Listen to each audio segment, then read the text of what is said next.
It was meant to be nothing more than a portrait of a noble family, yet one hidden detail exposed a secret darker than anyone imagined. The photograph had rested in a climate-controlled vault at the Massachusetts Historical Society for 37 years.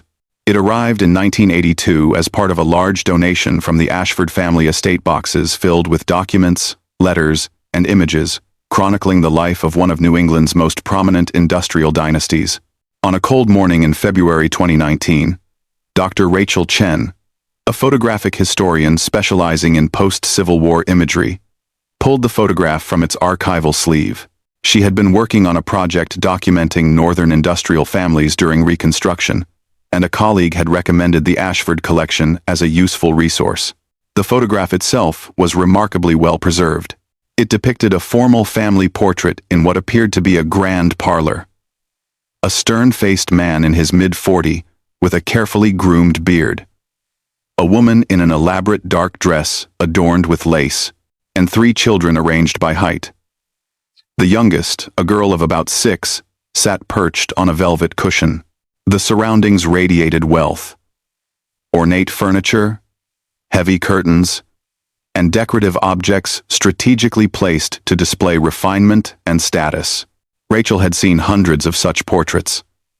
Wealthy families of the 1,860 and 1,870 often commissioned these carefully staged images to project stability, prosperity, and respectability. This one seemed no different.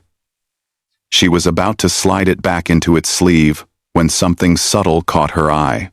Behind the eldest son's shoulder sat a mirror encased in an ornate silver frame. Rachel leaned in. The mirror's surface appeared dark, nearly void of reflection. But something inside it, a shape or shadow, pulled at her attention. She retrieved her magnifying glass, a tool she used instinctively after years of uncovering tiny details overlooked by others. Still uncertain, she carried the photograph to the digital scanner and gently positioned it. The machine hummed as it captured the image in high resolution. On her computer screen, the portrait appeared with stunning clarity. Rachel zoomed in on the mirror and slowly adjusted brightness and contrast. As the hidden details emerged, she froze.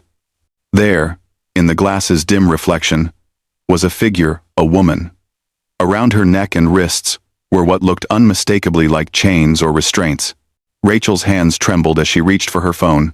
Within 2 hours, 3 other experts had gathered around her workstation. Dr. Michael Torres, a scholar of American slavery and post-Civil War history, hovered closest to the screen. Beside him stood Dr. Patricia Williams, an authority on African American life during Reconstruction, peering closely as she adjusted her glasses. The fourth was James Bradford, a forensic imaging specialist who had authenticated numerous historical photographs. Can we be certain this isn't just an artifact from the enhancement process? Patricia asked carefully. Digital adjustments can create illusions. James shook his head. I ran 3 separate enhancement algorithms. The figure appears in all of them. Exactly the same. This isn't digital noise. She was present when the photograph was taken in 1867. Michael exhaled deeply. What do we know about the family? The Ashfords? Rachel opened another file. The donation records identify them as the Ashford family of Salem, Massachusetts. The man is William Ashford, who made a fortune in textile manufacturing during the 1850s and supplied fabric to the Union Army during the Civil War. His wife was Catherine Ashford, born Catherine Morrison, from a prominent Boston family. The children are Edmund, 14, Margaret, 10, and Elizabeth, 6. Salem, Patricia murmured. Important. There was a small but established black community there at the time.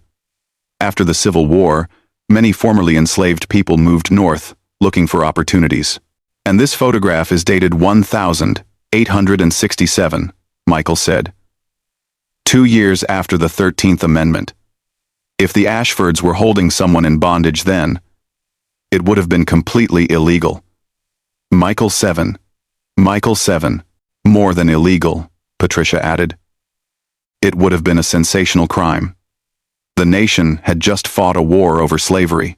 A wealthy northern industrialist, especially one who profited by supplying the Union Army, would have faced national outrage if caught keeping someone enslaved. Rachel zoomed in further. The woman's facial features were too obscured to recognize, but her posture made clear she was standing, and the restraints on her wrists and neck were visible. We need to identify this woman, Rachel said, and we need to understand how her image ended up in this mirror. Was this accident or intention? James pointed to other compositional elements. Look at the photographer's choices. Everything is precise, but the mirror, its angle is odd. Most photographers removed mirrors or angled them away to avoid distracting reflections. Unless, Michael said slowly, the photographer wanted the reflection in the shot. The four exchanged uneasy looks. We need to know who took this photograph, Patricia said. If this was deliberate, it's an act of documentation, a witness to a crime. Rachel spent the afternoon searching for markings. Most photographers of that era embossed their work, but the image's front was unmarked. She flipped it gently and studied the back. There, in faded ink nearly lost to time, was a stamp. J. Morrison, Co-Fine Photography, Boston, Mass. Morrison. Rachel whispered. The name was instantly familiar. Catherine Ashford's maiden name. It couldn't be coincidence. She checked Boston city directories from the 1,860 seconds. James Morrison operated a photography studio on Tremont Street from 1,862 to 1,871. Further research revealed even more. James Morrison was Catherine Ashford's younger brother. Rachel called Patricia immediately. The photographer was Catherine's brother, she said. If he captured that reflection on purpose, he was documenting a crime committed by his own family. That makes it all the more stunning, Patricia replied. Family loyalty was everything then, especially among wealthy families. For him to record evidence like this, it would have taken immense courage. Over the next week, the team pursued every lead. Michael found records showing that William Ashford's textile factory had been investigated in 1869 for reports of harsh working conditions. Nothing criminal was discovered, but witnesses noted his peculiar habits, especially his secretive behavior at home. Patricia uncovered church records from Salem's African Methodist Episcopal congregation. In 1868, members had inquired about a young black woman seen briefly at the Ashford household in 1866, then never seen again. The church had written to local authorities about the missing young woman, but no record of an investigation was ever found. She existed, Patricia said when she brought the discovery to the group. She was real. She was seen. People noticed when she vanished, but no one with power cared enough to look for her. Meanwhile, James had been digging into the later life of photographer James Morrison. He located an obituary from 1889 that noted Morrison had struggled with his conscience in his later years and had become an advocate for social reform. Though the obituary did not specify the causes he supported, he felt guilty. James said quietly. He knew what he captured in that photograph, and it haunted him. Rachel made a decision. We need to go to Salem. The Ashford mansion might still be standing. There could be property documents, tax records, or something in local archives that tells us who was living in that house. In 1867, the drive to Salem took less than an hour. To their surprise, the Ashford mansion still stood converted into a small maritime history museum. The curator, an elderly man named Robert Hayes, seemed puzzled by their intense interest in the Ashford family. The Ashfords haven't lived here since the 1920s, he said as he guided them through the creaking hallways. The house changed hands several times before the Historical Society acquired it. Most of the original furnishings are long gone. What about the basement? Patricia asked. Would it be possible to see it? Robert raised his eyebrows. The basement? There's nothing there except storage and old heating equipment, but if you'd like to see it, I can show you. They followed him down a narrow staircase, into a dim, cluttered space, filled with boxes, obsolete museum displays, and rusting pipes. The basement was divided into several rooms, most with rough stone walls and dirt floors typical of 1850 New England construction. But one room at the back stood out. "Look at this," Patricia called. The room was small, perhaps 10 by 12 feet. Unlike the others, it had been finished with wooden plank flooring and plastered walls, though both were now cracked and decaying. Mounting brackets suggested shelving or fixtures had once hung there. But what seized their attention were 4 metal rings embedded into the stone wall beneath the crumbling plaster at about waist height. Michael knelt beside them, running his fingers over the cold iron. "These are anchor points, installed directly into the foundation stone, not for shelving."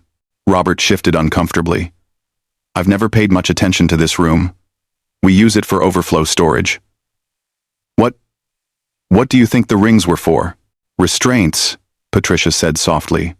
"This room was designed to hold someone." Rachel began photographing the room from every angle. As she moved closer to the floor, something caught her eye: deep scratches in the wooden planks near one of the wall rings. She knelt, brushing away dust. The scratches formed letters, carved forcefully into the wood. "Sarah, 1866. She left her name," Rachel whispered. "She wanted someone to find it." The group fell silent. The weight of the discovery pressed down on them. This wasn't abstract history anymore. This was the room where a woman had been imprisoned, where she carved her name in a desperate act of survival and memory. "Sarah," Michael said softly. Patricia photographed the inscription. "We need to search every record for Black women named Sarah, living in or around Salem between 1865 and 1870. Birth records, death records, church logs, census entries. Everything." Robert looked shaken. "I've been curator here for 15 years. I've given hundreds of tours about Salem's maritime past and the merchant families who lived here. I never knew. I never thought to look. Most people didn't," Patricia said gently. "That's how these crimes persisted. Wealthy families hid their secrets behind respectability, and the people who suffered were treated as invisible." After documenting every detail of the basement room, they returned to Boston. Rachel felt sick, but she also felt determined. Sarah had carved her name so she wouldn't disappear, and now, 153 years later, she had been found. Back at the Massachusetts Historical Society that evening, the team set to work. Michael combed through digitized Freedmen's Bureau archives. Patricia began reviewing records from Black churches across Essex County. James reanalyzed the photograph, searching for any overlooked detail. Rachel stared at the Ashford family portrait, their fine clothing, perfect poses, knowing what had been happening beneath their house at the moment the image was taken. The breakthrough came from an unexpected source. Patricia had posted a query on a genealogy forum focused on African American family histories during Reconstruction. Within 24 hours, she received a response from a woman in Philadelphia named Gloria Thompson. "My great-great-grandmother's sister was named Sarah. Family stories say she went to work for a wealthy family in Massachusetts in 1866 and was never heard from again. They tried to find her, but they had no resources. They were told she ran off, but my great-great-grandmother never believed it." Patricia called Gloria immediately. Their conversation lasted nearly 2 hours. Gloria explained that her family had been part of a community of formerly enslaved people who settled in Pennsylvania after the Civil War. Sarah had been born in Virginia in 1848 and traveled north with her family in 1865, hoping for better opportunities. She was just 18 when she disappeared. She answered an advertisement for domestic work in a wealthy household, Gloria said. She was promised good wages. Respectable work. She sent one letter home after arriving, then nothing. The letters my family sent back to her were all returned, unopened. "Do you still have the letter she sent?" Patricia asked. "We do. It's been passed down." That evening, Gloria sent photographs of the letter. Written in neat, careful script on plain paper, it was dated September 1866. Dear Mama and Papa, I have arrived safely in Salem. The house is very fine, bigger than any I have seen. Mr. and Mrs. Ashford seem respectable people. I have my own small room, and the work is manageable. They have 3 children who are well behaved. I will write again soon. I miss you all. Your daughter, Sarah. Rachel compared the date to the photograph. September 1866. The Ashford family portrait was taken in June 1867, 9 months later. Something had happened in those 9 months. Michael soon uncovered more. In February 1867, a fire had gutted Ashford's textile factory. Investigators suspected he might have set the blaze for insurance money. Although he was cleared, several witnesses described him as paranoid, secretive, and volatile in the months before the fire. Financial stress, Patricia said. Men like Ashford, when their status is threatened, they often become dangerous. James added another discovery. I found an insurance claim filed in March 1867. Ashford claimed major losses, but said he had secured certain valuables before the fire. The insurance company questioned that, suggesting he removed property ahead of time. So he was under pressure, Rachel summarized. Under investigation. Unstable. And Sarah was in that house, witnessing everything. Patricia opened a document she had retrieved earlier. There's one more thing. In May of 1867, Catherine Ashford's brother, James Morrison, wrote a letter that would not come to light until long after his death. Addressed to a close friend and later included in a published collection of Morrison's correspondence, it revealed far more than he likely intended. I am greatly troubled by certain situations within my sister's household, he confessed.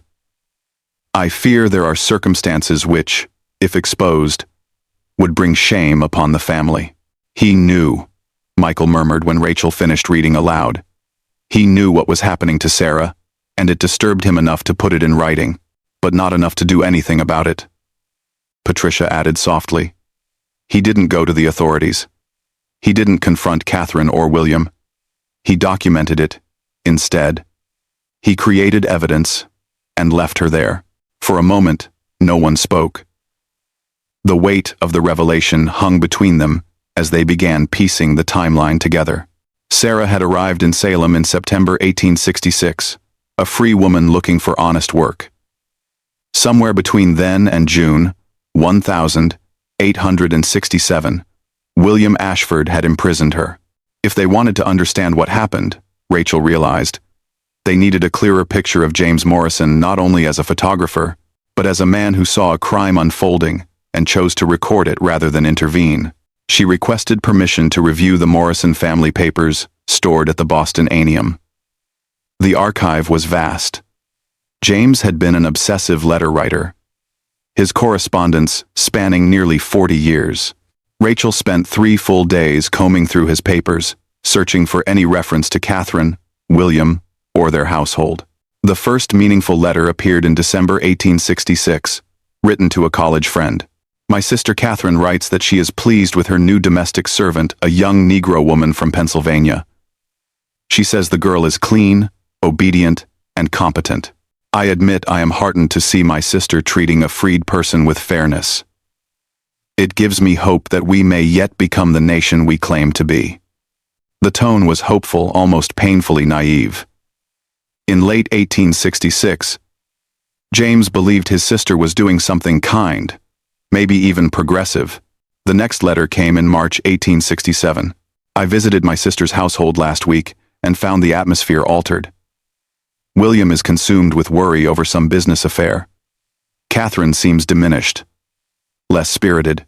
When I asked after the servant she had praised, she grew evasive. William soon entered and declared sharply that the girl had been dismissed for unsatisfactory work. His manner was unsettling, though I cannot say why. Rachel photographed the letter and continued. The following reference, dated May 1867, chilled her. I carry a suspicion I dare not voice. During my last visit, I heard a sound from the lower part of the house, muffled, human, as though someone were calling from a great distance. When I asked Catherine, she claimed it was merely the old timbers settling. But the sound has troubled me ever since. William, too, has changed, jumpy, watchful, quick to anger. I fear something terrible is happening in that home, but I have no proof. And Catherine will not speak. He had heard Sarah, and still, he had walked away. The letter explaining the photograph arrived in July 1867, written after the infamous image had been taken, though clearly referencing it. I have done something that may either damn me or redeem me. When Catherine asked for a family portrait, I agreed, but I made preparations. I positioned them so that a particular mirror would be included. That mirror reflected the doorway to the basement stairs. My hope, my prayer, was that it might capture evidence of what I suspect. When I developed the plate, I saw something in the reflection that confirmed my worst fears. Yet, I am a coward. I cannot confront William, who is volatile, nor go to authorities with suspicions that could destroy Catherine as well. So I have created a record. Perhaps, long after I am gone, someone will see what I have seen and demand justice. James had known. He had seen proof. And he had done nothing except trap the evidence inside a photograph, waiting for someone else to uncover it. Finding what happened to Sarah after that photograph proved far more difficult. No missing person report existed. In 1867, the disappearance of a black woman rarely prompted official concern. A white employer could simply claim she had left. But Michael found a single reference in a Salem newspaper from August 1867 that froze all three of them. Police had visited the Ashford home after neighbors reported sounds of distress. Officers found nothing, and William expressed irritation at the interruption. No charges followed. Someone heard her, Patricia whispered. Someone called the police, and they did nothing. Because William was respected, Michael said bitterly, and Sarah was invisible to them. Rachel dug further. Property records showed that the Ashfords sold their Salem home just 3 months later, in September 1867, and moved quickly to Boston. The haste suggested fear or the sudden absence of someone to hide. Their fears were confirmed in the Massachusetts State Archives. A death certificate dated the 25th of August, 1867. Name: unknown Negro woman. Age: approximately 20. Cause of death: pneumonia. Location: abandoned warehouse, Danvers Street, Salem. Burial: Potter's Field. 1 week after the police visit, Danvers Street, they discovered, lay less than half a mile from the Ashford home, and the warehouse had belonged to one of William's business associates earlier that year. He moved her, Michael said. After the police came, after they almost found her, he moved her, and she died there. The medical examiner's notes were concise, but devastating. Signs of prolonged starvation, evidence of physical abuse, marks from restraints on wrists and ankles, pneumonia caused by long exposure to cold, damp conditions. Sarah had been 19. She had come to Massachusetts seeking a new life and had died in chains, buried without a name, mourned only by descendants who never knew the truth. Rachel contacted Gloria Thompson with the findings. The call was agonizing. Gloria wept, but with a grief edged by relief. At least now we know, she said. My great-great-grandmother died, believing Sarah had simply vanished. Now, we can finally tell her story. Patricia investigated legal records. William Ashford died in 1892, never accused of any crime. Catherine lived until 1899.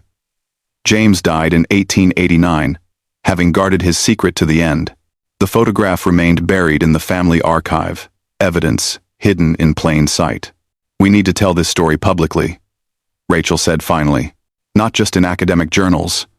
People need to understand that slavery didn't end neatly in 1865, that wealthy northern families committed these crimes and walked away without consequence. Rachel and her colleagues spent 6 weeks assembling a comprehensive report. They gathered everything. The original photograph, the enhanced image, revealing Sarah in the mirror's reflection.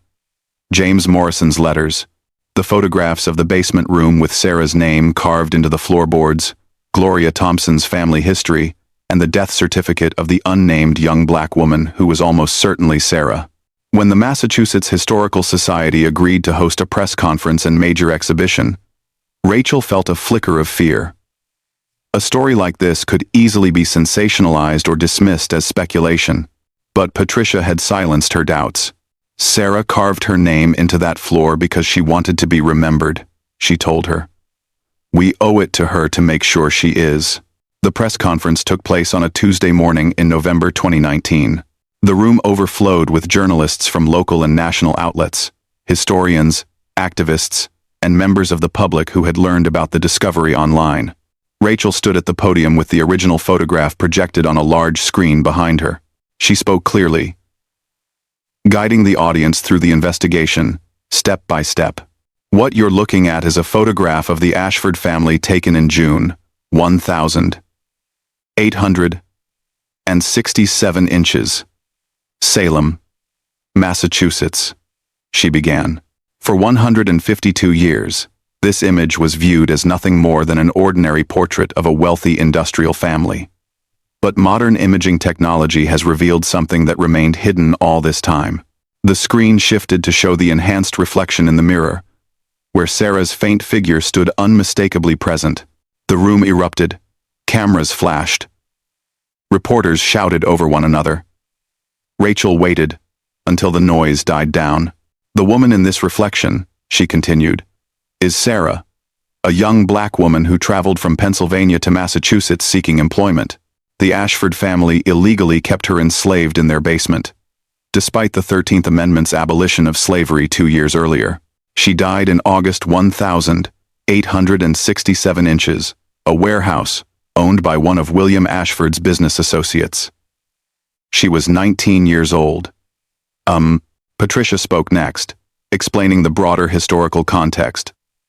The ways wealthy Northern families continued exploitative practices after abolition, the absence of legal protections for black women, and the institutions that ignored or enabled such abuses. Michael followed, discussing James Morrison and the moral complexity of his actions. He created evidence, Michael said, but he lacked the courage to act on it. His choice left Sarah trapped, yet it also left us this record. We have to grapple with both truths. The journalists' questions came fast and relentless. How certain were they that the woman in the mirror was Sarah? What evidence tied her to the Ashford household? Why hadn't James Morrison reported what he suspected? Patiently, Rachel and her team laid out the accumulation of facts. The church inquiries about Sarah's disappearance, her letters home mentioning the Ashford family by name, the police report detailing a disturbance at the Ashford residence, the death certificate of a young black woman found nearby, bearing signs of abuse and restraint, Sarah's name carved into the basement floor. We cannot prove with absolute legal certainty that the figure in the mirror is Sarah, Rachel admitted. But the circumstantial evidence is overwhelming. And even if the woman's identity were unknown, the photograph proves that the Ashford family kept someone imprisoned in their home. That alone is historically significant. The exhibition opened the next day. Within the first week, thousands of visitors came. The photograph hung at the center of the display, surrounded by letters, documentation, images of the basement, and a detailed timeline of Sarah's life and disappearance. Gloria Thompson, along with several members of Sarah's family, traveled to Boston for the opening. They stood before the photograph in silence until Gloria finally whispered, "She's there. After all this time, she's still there, still bearing witness." The story spread nationwide within days. News outlets covered it extensively. Social media ignited with discussions about the legacy of Northern slavery, hidden crimes within elite families, and the ways history had sanitized such stories. The Ashford descendants initially tried to distance themselves, issuing a statement insisting they had no connection to William and Catherine's actions and condemning slavery in all forms. But the pressure only intensified. Historians began re-examining other prominent Northern families. Archivists across the country revisited their photographic collections, using advanced technologies to look for details previously overlooked. Rachel received hundreds of messages. Many praised her work and thanked her for giving Sarah a voice. Some were hostile, accusing her of damaging a respected family's reputation or drawing conclusions from incomplete evidence. But the most powerful messages came from Black families whose ancestors had disappeared during Reconstruction, their stories never fully told. "My great-great-grandfather vanished in New York in 1870, one woman wrote. The family was told he ran off. We never believed it. Your work makes me think we should search again." The exhibition was extended for 6 months due to overwhelming demand. Museums across the country requested traveling versions. The photograph became one of the most reproduced historical images of the year, appearing in textbooks, documentaries, and academic publications. Patricia published a groundbreaking scholarly article on the legal and social structures that allowed the illegal enslavement of Black Americans to continue after the Civil War. Michael wrote a book examining the broader phenomenon, using Sarah's story as its emotional core. It became a bestseller and sparked national conversations. James, now widely recognized for his imaging work, was hired by multiple historical societies to re-examine their collections for hidden histories. But Rachel stayed focused on Sarah. Each new discovery, each conversation, each public reaction only strengthened her resolve. Sarah's story would never again be hidden in a photograph, waiting for someone else to find it. She worked with Gloria Thompson's family to create a memorial for Sarah, raising funds through crowdfunding to purchase a proper headstone for the Potter's Field grave, where Sarah had been buried anonymously. The headstone was installed on a cold day in March 2020, just before the pandemic shut down public gatherings.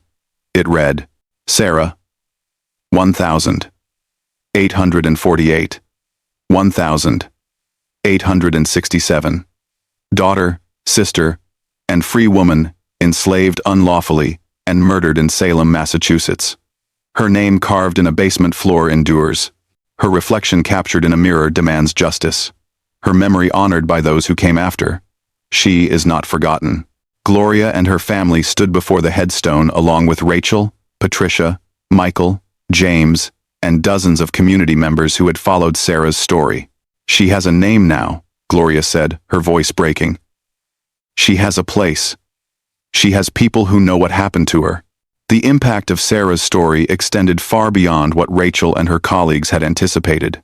By late 2020, 14 other cases of suspected illegal enslavement in the North during Reconstruction had been identified by historians using similar investigative techniques. Not all had photographic evidence as clear as Sarah's, but the pattern was unmistakable.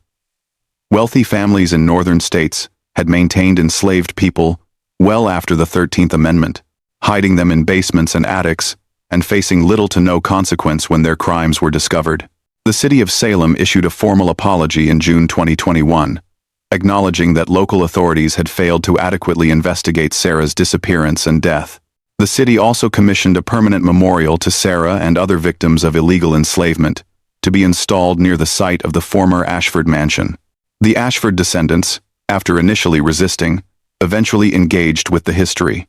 Thomas Ashford, a great-great-grandson of William Ashford's brother, reached out to Rachel in the summer of 2021. "I've spent the past year wrestling with what my ancestors did," he wrote in an email. "I can't undo it. I can't make amends directly to Sarah or her family, but I want to acknowledge it publicly and support efforts to make sure this history is taught and remembered." Thomas later worked with Gloria Thompson's family to establish a scholarship fund for descendants of enslaved people, pursuing degrees in history, journalism, or law fields that could help uncover and address historical injustices. The photograph itself continued to reveal new details. In 2022, another researcher examining the high-resolution scan discovered faint lettering on one of the walls in the background. Enhanced further, the letters spelled out part of James Morrison's business motto, "Truth in every frame." He wasn't just documenting his sister's crime, Patricia observed when she saw this detail. He was making a statement about photography itself as a tool for truth-telling, even when that truth is uncomfortable. Rachel had moved on to other projects, but Sarah's story remained central to her work. She gave lectures at universities, consulted on documentaries, and mentored young historians who wanted to use technology to uncover hidden histories. But the most meaningful moment came 3 years after the initial discovery, when she received a package from a woman named Diane Richards in Virginia. Inside was a small daguerreotype, an even earlier form of photograph showing a young black woman, perhaps 16 or 17, wearing a simple dress and looking directly at the camera with serious, determined eyes. The note accompanying it read, "This is Sarah." Her mother had this photograph made in 1864, shortly before Sarah and her family left Virginia. My grandmother was Sarah's younger sister, and this photograph has been in our family ever since. When I saw the story about what happened to Sarah, I knew you should have this. Now people can see her face. Now she's not just a reflection in a mirror. She's real. Rachel immediately contacted Gloria and Diane, and together they arranged for Sarah's daguerreotype to be displayed alongside the 1867 Ashford family photograph at the Massachusetts Historical Society. The contrast was powerful. Sarah at 16, free and hopeful, looking toward a future she believed held opportunity. And Sarah at 19, reduced to a shadowy reflection, imprisoned and dying. Visitors to the exhibition often stood between the two images for long periods, absorbing what they represented, both the crime against Sarah and the fact that she had lived, had been loved, had hoped, had dreamed, before those dreams were stolen. "This is why we do this work," Patricia said during the installation of Sarah's daguerreotype. "Not just to expose crimes or assign blame, but to restore humanity to people who were treated as if they had none." Sarah was a person. She had a face, a name, a family. And now, because of a photographer's conscience, a historian's curiosity, and a family's persistence, everyone knows it. The story of Sarah and the hidden reflection became a touchstone in conversations about historical memory, about whose stories get preserved and whose get erased, and about the ongoing work of confronting America's racial history. Rachel often thought about James Morrison's letter, about his claim that he was creating a record for someday when I'm no longer here to face the consequence. That someday had come 152 years later, and the consequences he feared, family shame, social condemnation, had indeed arrived for his descendants. But so had something else: accountability, truth, and the restoration of Sarah's dignity. On the 5th anniversary of the discovery, Gloria Thompson spoke at a symposium about hidden histories. She stood before an audience of hundreds, Sarah's daguerreotype projected on a screen behind her. "My ancestor was murdered," Gloria said, "and she was kidnapped, enslaved, tortured, and killed. For 152 years, no one knew. No one cared. But now, we know. Now we care. And that matters. It doesn't bring her back, but it honors her. It says her life had value, that what happened to her was wrong, and that we refuse to forget." She paused, looking up at Sarah's young face on the screen. She carved her name into a floor, hoping someone would find it. And we did. We found her. And now, we'll make sure no one forgets her again.